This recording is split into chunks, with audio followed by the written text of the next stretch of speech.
It's time for another episode of Gospel Preaching Live, brought to you by the Kearney Church of Christ, which meets at 406 North Clark in Kearney, Missouri.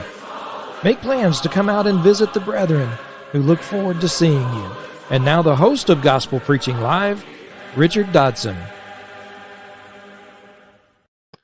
Okay, welcome back to a special episode this Wednesday evening of Gospel Preaching Live. I want to bring you a special Thanksgiving message that you might be able to enjoy and share with other people as you celebrate Thanksgiving. I love Thanksgiving. I think it's just a great holiday, and we're going to talk about why that is later in the lesson. But one of the biggest reasons I like is, number one, I get to be thankful. I get to share my thankfulness with other people, and it also points to my faith in God, the belief that all good things come from Him, and I get to share that. And I especially this day and age, I like to be able to do that, and I'm thankful that it's a national holiday that our country, even though it's made up of many people who now foolishly believe there is no God, yet we take time out to remember, yes, there is. There is a God, and we have blessings from Him that prove this. And so I think it's a good thing that we do this, and that's why I thought I would bring just a special Thanksgiving message this evening, and hopefully it'll be beneficial to you and you'll enjoy it. One thing I do want to point out is if you have any questions or comments about my teachings regarding this or anything else, you can always call or text me at 816-686-9517. That's 816-686-9517. And I'm in the Central Time Zone. Or you can email me at gospelpreachinglive@gmail.com. That's gospelpreachinglive@gmail.com. And so feel free to reach out and let me know what you think of this and some of the other lessons that I've done, and if they've been a benefit to you, and if there's anything I can do further. Maybe you'd like to hear a lesson on something in particular. I'd love to do what I can to help. That's what we're trying to do this for, is to be able to help people. So if I can do anything to help you, just let me know.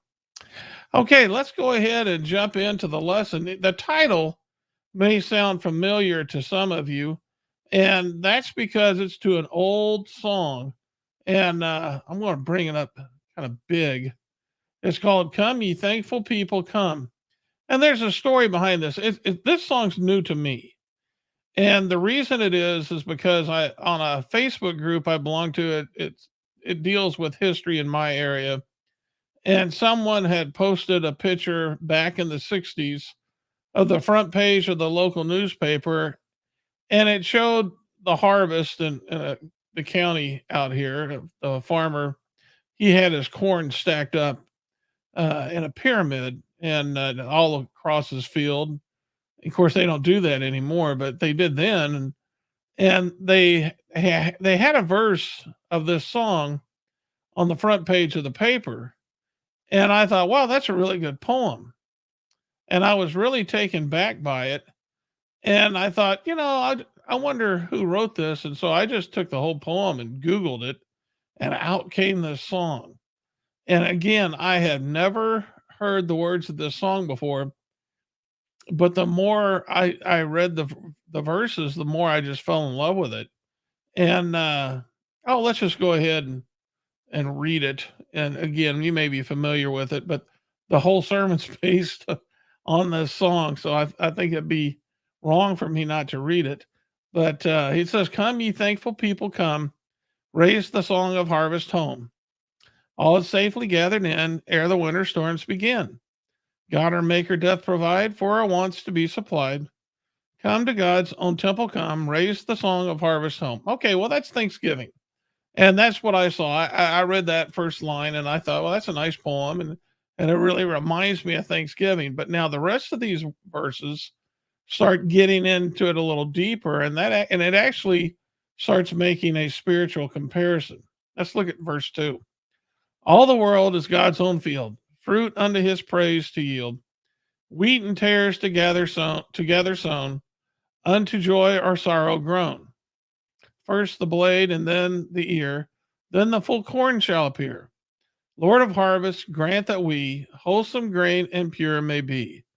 Well, that's our goal, right? We know that the Lord plants his seed and he gives the increase, and we want to be of that good seed, and we want to be pure. I mean, that's the goal. Let's go on to verse 3. For the Lord our God shall come and shall take his harvest home.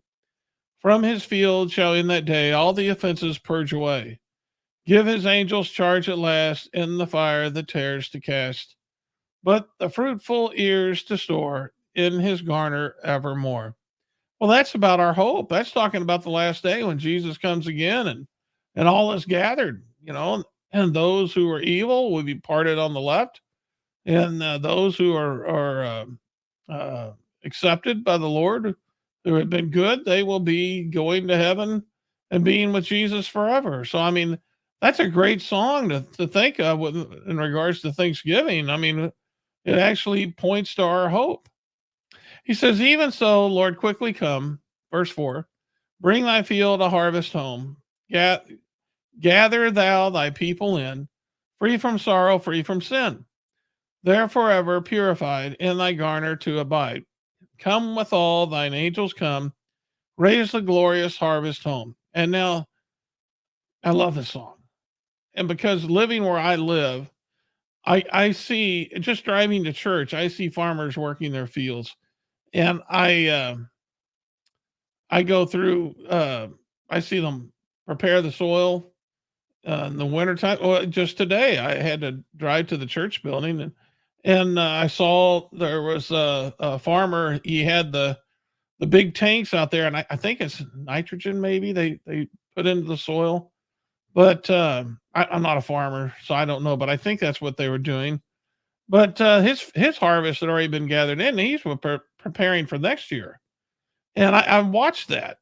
And then in the spring, I see them, get ready for the spring planting, and of course the corn now they don't even have to disc for the corn. They got this no disc corn that's just kind of fun to watch. And then you see the corn growing, and by the 4th of July, it's turning green. I mean it's pretty. And we watched the harvest, and little did I ever stop and think about the comparison that's made that I see all the time. The Lord's preaching to me a lesson how that relates to him and the church. The Lord plants this. We actually plant the seed, working for the Lord, but the Lord plants the seed, and He makes sure that it's watered, and He gets the increase. And when it comes, and there's going to be a time, as we're going to look at some verses, there's going to be a time when He's going to bring His harvest home, and he'll have his family all together, just like many of us are doing this Thanksgiving. We've gathered in the food, so to speak, and we have our families together, and we're going to give thanks. That's exactly what God's going to do. He's going to gather his family together on that last day, because it will be time for him to gather in his harvest, and we are his harvest. And so as sure as the farmer plants, counting on the harvest, the Lord is going to harvest as well. And so, what a reminder! I mean, it's for me, it's just a fantastic reminder that the Lord is coming, and He will gather His harvest home. I just love this song, and probably going to start thinking about it all the time, every Thanksgiving from now on, because of the meaning of this song. So anyway, and that's why I titled the lesson, and I hope that you'll enjoy it, and I hope you'll like that song the way I did. Now, there's a reason why through the years men have. Let me get this a little bigger. Men have always gathered and celebrated the harvest, and this goes back. Boy, probably as old as man, as long as we can remember. Now, I'm not a historian, but in the Bible, though, I do know that the Jews were supposed to celebrate this harvest. There was the Feast of Tabernacle with also the Feast of Gathering that they had that I guess ended the Feast of Tabernacle. But in Leviticus 23, verse 39 through 41, we read about when they had gathered in the fruit of the land, they were to keep a feast unto the Lord 7 days. And so it talks about, after they had harvested their crops, they celebrate by keeping a feast. And then this is also reiterated in Exodus chapter 23 and verse 16. He says, "You shall keep the feast of harvest of the first fruits of your labor of what you sow in the field, and you shall keep the feast of ingathering at the end of the year when you gather in from the field the fruit of your labor." Now these things we see in the Bible, and I think when we get up into Old England, we're going to find out that the Puritans they referred back to this. They used this to establish the same type of feast. They celebrated a feast when they gathered in the harvest, and of course, you could probably find a record. I know the pagans had something, and then of course the Catholic Church tried to incorporate what the pagans were doing and get them to understand they need to be doing it with the Lord in mind instead of their pagan worship. But there's everybody had some type of celebration of some force, some of something going on at the time of harvest. But for the Jews, it was commanded. And when we get to England, then we find out that that was just something that they followed because we see it taught in the Bible. Now, when the Pilgrims came to the new land, of course, they had they were very religious, and they were used to this practice. And of course, we know about we have a record of a Thanksgiving dinner that they shared when they had their harvest in 1621 at Plymouth, Massachusetts. And I think if I didn't read wrong, I think they even had it in their charter when they, had the Mayflower and their boats and everything. They were supposed to give thanks during this time, if I remember right. But needless to say, that's what they did. And this practice has continued, as the white man continued to settle in America, as that practice continued. And it even came up, we can see a record of it in the Civil War with Abraham Lincoln. Abraham Lincoln did his best to incorporate this into a practice. And of course, the problem was that each state was celebrating it at their own time. There wasn't a universal date set for the United States to celebrate that, and that didn't happen until 1941 under FDR. And FDR established the day, the fourth Thursday in November, and it was to be a day of giving thanks and sacrifice for the blessings of the harvest in the preceding year.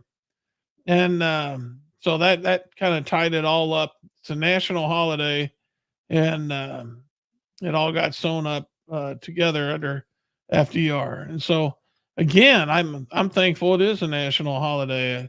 Uh, I think it's something that we need to remember tomorrow is that this is a time when we should be thanking God because of the.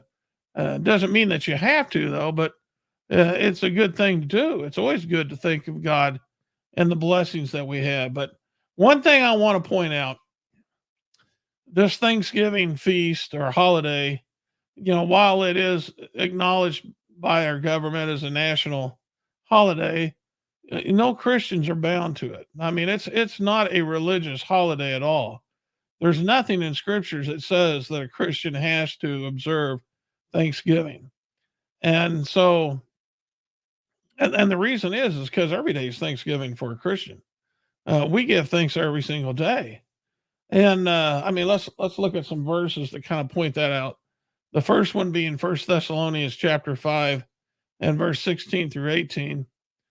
Paul says, "Rejoice always, pray without ceasing." And then he says, "Give thanks in all circumstances, for this is the will of God in Christ Jesus for you." So when we're giving thanks, we're not just giving thanks during the harvest. We're giving thanks during the drought. we're giving thanks when we're doing without. All circumstances, the Lord wants us to give thanks. And of course, that gets into a whole nother topic as to why we should be giving thanks when times are hard. But that's what, and we won't deal with that right now. But needless to say, that's what the Lord wants us to do. And so, just one day to do it is not what the Lord commands. He wants us to give thanks at all times under all circumstances. In Philippians chapter 4, verse 11 through 13, talking about being thankful, under all circumstances. Notice what Paul said. He said, "Not that I'm speaking of being in need, for I have learned in whatever situation I am to be content." He says, "I know how to be brought low. I know how to abound in any and every circumstance. I have learned the secret of facing plenty and hunger, abundance and need." He says, "I can do all things through him who strengthens me." So that just goes to show you that Paul was one who was thankful under all circumstances. And likewise, we need to be as well. So we shouldn't be thinking that we're only going to thank the Lord for our blessings during Thanksgiving or when the harvest is brought in. We're always thankful to God. In Ephesians chapter 5 and verse 17 through 21, it says, "Therefore, do not be foolish, but understand what the will of the Lord is. Do not get drunk with wine, for that is debauchery, but be filled with the Spirit, addressing one another in psalms and hymns and spiritual songs, singing and making melody to the Lord with your heart, giving thanks always for everything to God the Father in the name of our Lord Jesus Christ, submitting to one another out of reverence for Christ." All right, so we give thanks always, not just during Thanksgiving. And so that's why I wanted to point out that this is not something that's bound on Christians. We don't have to celebrate a day of Thanksgiving if you don't want to. But there have been some, and I pointed this out before to people, and the question's always been asked, well, can I even enjoy a Thanksgiving meal? Well, yes, I think the answer to that's absolutely. And we'll look at a couple of verses I think points that out in Psalms chapter 128 and verse 1 and 2. He said, "Blessed is everyone who fears the Lord, who walks in his ways." He said, "You shall eat the fruit of the labor of your hands. You shall be blessed, and it will be well with you." So that's the order. I mean, we know that a man who doesn't work is not supposed to eat, but the one who does work, he is to eat the fruit of the labor of his hands. And so Thanksgiving is a time, when the harvest is brought in, and more than likely you worked for it, you brought it in. And so can you eat of it? Yes, absolutely. In Ecclesiastes 2 and verse 24 and 25, Solomon was just starting his quest of knowledge as he was recounting some of the things he was learning as he was doing different things to try to gain more knowledge. And he says, "There is nothing better," in verse 24, "for a person than that he should eat and drink and find enjoyment in his toil." He said, "This also I saw is from the hand of God, for apart from him, who can eat or who can have enjoyment?" Okay, there's nothing better for a person than he should eat and drink and find enjoyment in his toil. And so, yes, can you take part in a Thanksgiving dinner? Absolutely. If that's something you want to do, then that's just fine. All right. Someone else asked, "Can I count my blessings and give thanks this Thanksgiving?" The only thing that's going to be forbidden from you to do on Thanksgiving is unlawful worship. Uh, don't make the Thanksgiving holiday into something that you're going to incorporate some unlawful worship in observing. But giving, praying to the Lord and counting your blessings, that's something you do every day. So if you want to do it on Thanksgiving, I don't know why it would be wrong. And let's look at Deuteronomy 8 and verse 10. This is something that Moses had commanded uh, concerning the Israelites when they entered into the land flowing with milk and honey. He said, "You shall eat and be full, and you shall bless the Lord your God for the good land he has given you." And so, that was something that was observed by the Israelites when they went in to the promised land. They were going to eat and be full because the land was flowing with milk and honey. They would be able to plant good and receive good crops. And they should have been thankful for that because they were going to have food to eat. And something else that goes along with this is in Romans 14:5 and 6. If one person wants to celebrate a Thanksgiving Day, as long as they're not doing something that's unlawful, it says one person esteems one day as better than another, while another esteems all days alike. Each one should be fully convinced in his own mind. The one who observes the day observes it in honor of the Lord. The one who eats in honor of the Lord, since he gives thanks to God. And while the one who abstains in honor of the Lord and gives thanks to God. So again, I think it makes it very clear. If you want to observe Thanksgiving and count your blessings and thank the Lord, then I think this passage quite handily answers that question. Because if I'm not observing Thanksgiving, I'm going to be thanking God as well. So yeah, I don't see anything there that would be harmful in someone doing that. In fact, that's what I plan to do as well. Another question is, would it be wrong for me to invite others over for dinner? Absolutely not. Absolutely not. Hebrews 13 and verse 15 through 16 make this clear. He says, through him, Jesus, then let us continually offer up a sacrifice, a praise to God, that is the fruit of the lips that acknowledge his name. Do not neglect to do good and to share what you have, for such sacrifices are pleasing to God. So, yes, if you know someone at church, especially that's, they have nowhere to go for Thanksgiving and maybe they want to. I know there are some students that may be away from home at college.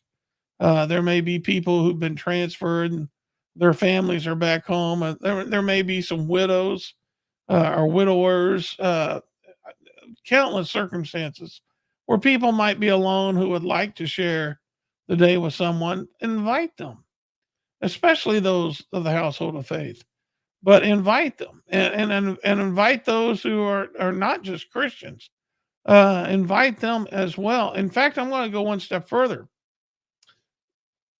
The Bible tells us we should be praying for our enemies and doing good to them. Wouldn't it be a great thing to invite an enemy to your Thanksgiving feast? Who knows where it might lead? They would be given the chance to taking part in you sharing your blessings, and they would see you praising God for the blessing of that feast, for the having that. They'd hear you thanking the Lord in prayer. I think it'd be a good thing. So, do you want to share your Thanksgiving feast with someone and invite them? Is it wrong? No, no, it's not wrong at all. You do that. I think that's something that the Lord would want you to do. So let's look at some positives from observing Thanksgiving. First of all, and we talked about this a little bit, it shows others you believe in God. And just for the passage, it's Matthew chapter 5 in the Sermon on the Mount, verses 14 through 16. He says, you are the light of the world. A city set on a hill cannot be hidden, nor do people light a lamp and put it under a basket, but on a stand. And he gives light to all in the house. In the same way, let your light shine before others, so that they may see your good works and give glory to your Father who is in heaven. When you have a Thanksgiving dinner and you pray to God before you eat and you thank him for all your blessings, if you have guests there, or even if you just have your family with you, you're showing others that you believe in God. You're showing others that you believe your blessings come from God. And so you're telling other people that you believe God's alive. And in this day and age, that is something that is sorely needed. So that's a positive from observing Thanksgiving. You're doing exactly what FDR and the members of Congress wanted you to do when they established this as a national holiday. You're showing people that you believe in God and you're giving thanks to him. That's a big positive. And like I said, that's something that we really need to be doing, because there's just too many people now that are not giving God credit for anything And a lot of them are trying to say that he's not even alive. Um, but we know he is. So, all right. Another positive is you show others that God is the source of all blessings, as we just mentioned. The Apostle Paul mentioned this to the Corinthians in 1 Corinthians 4. If you remember, they were having a problem thinking too highly of men and following men. And in verse 7, Paul brings this point. He says, who sees anything different in you? He says, what do you have that you did not receive? And he goes, if then you received it, why do you boast as if you did not receive it? And I think that's a good verse. What do you have that you did not receive? That would apply to each and every one of us. And we have no room to boast. All we have, all we should have, is thankfulness, because God is the source of all blessings. And then it reminds us that one day God will be bringing in his harvest. Exactly the message of the song, which was the title of the lesson. And that brings us back to the parable of the weeds in Matthew chapter 13 and verse 24 through 30. Um, Jesus put another parable before them, saying, the kingdom of heaven may be compared to a man who sowed good seed in his field. And while his men were sleeping, his enemy came and sowed weeds among the wheat and went away. So when the plants came up and bore grain, then the weeds appeared also. And the servants of the master of the house came and said to him, Master, did you not sow good seed in your field? How then does it have weeds? And he said to them, an enemy has done this. So the servant said to him, then do you want us to go and gather them? But he said, no, lest in gathering the weeds, you root up the wheat along with them. Let both grow together until the harvest. And at harvest time, I will tell the reapers, gather the weeds first and bind them in bundles to be burned, but gather the wheat into my barn. And we know what this parable is foretelling. He's talking about when Jesus comes again. He's going to bring his harvest home. And that's our hope. That's unspeakable words. And those are the things that we need to be thankful for, because as true as it is for the farmer who brings in his harvest, I guarantee you Jesus is going to bring his harvest in someday. That day is coming, and we need to be prepared. So, with that said, that's the title of the lesson. Come, ye thankful people. Be a thankful people, whether you want to observe the holiday this Thanksgiving or not. Be a thankful people. Look to God, the giver of all good things, and be faithful to him. Be good people, and be praying for that day that he will hasten and bring in his harvest. That's what we're working toward. Okay, that's the lesson. That's your Thanksgiving message. I hope you found it beneficial to you. If you're ever in the Kearney area, hey, come and worship with us. We meet Sunday morning for a Bible study at 9:30, and we have a worship service at 10:30. And you can hear a lesson from God's word, and I'd like to meet you. So feel free, come and be with us. You can learn all about the church by going to www.kearneychurch.com. Now, if you like this lesson, there's others like that air on KPGZ 102.7 FM in Kearney, Missouri. Every Sunday morning at 7 o'clock, I'm preaching a message from God's word. So you can tune in then. If you are outside the Kearney area, you can stream it on your mobile device. But that lesson's there every Sunday morning at 7 o'clock. Now, I am also a part of an internet show called Berean Spirits. And we air every Thursday at 10 o'clock in the morning. And it's me and 3 other preachers where we study God's word. We encourage others to join us as we study, and we try to do so with the same spirit as the Bereans in Acts chapter 17. You can find access to that show by going to kearneychurch.com and pressing on the Facebook and YouTube links or the Berean Spirits YouTube link. And if you miss a live episode, you can always see one of the copies that are saved on YouTube and Facebook. So you don't have to miss it, or you can download it on your personal device and listen as a podcast if you like. Okay, that's all I have for you this evening. Now, tomorrow is Thanksgiving. I will not have a message. Tomorrow, I'm going to enjoy my family. And this Sunday, I'm just taking a little time off. There will not be a message this Thursday, tomorrow, and there will not be a message this Sunday. We will pick up again, Lord willing, next Thursday at 7 p.m. And I pray that you will, whether you enjoy, observe Thanksgiving or not, if you do, I hope you enjoy your time with your friends and family. And if you're not, give thanks to the Lord, as you always should. Until then, remember, this is the day the Lord has made. So let's rejoice in it and be glad. This has been Gospel Preaching Live. Join us each week as truth is taught, faith is examined, and beliefs are challenged. Be sure and hit the like button so you can be notified of future episodes. And to watch past episodes, go to our website, kearneychurch.com. This has been a work of the Kearney Church of Christ.